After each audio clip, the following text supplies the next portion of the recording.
Howdy. I'm sure people, a lot of the older custom guys already know how to do this, but today I'm working on making 53 Cadillac hubcaps fit a more modern steel wheel. And to do it, what you need is a chrome beauty ring and your old hubcap, and honestly a fairly cheap wire feed welder is what I did it with. And I know this probably isn't ideal, this is just how I did it. For this car, I do care what it looks like, but the obvious welds sort of fit the aesthetic of the car. But this is my first attempt, and I'm about to make a second one. I only have 2 beauty rings. I have 6 of these hubcaps, but I only have 2 beauty rings, so I can only make front 2.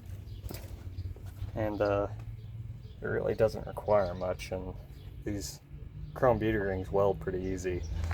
This is a 90 amp Harbor Freight welder, and it's really old and not working too well, but it's working well enough. These are the settings I have it on. And yeah, I'll get back to you when that one's done. Alright, so here it is again. I haven't cleaned this up, but just sort of try to tack an even distance away from each other. Obviously very not perfect, but I'm not exactly an expert, so here's the product.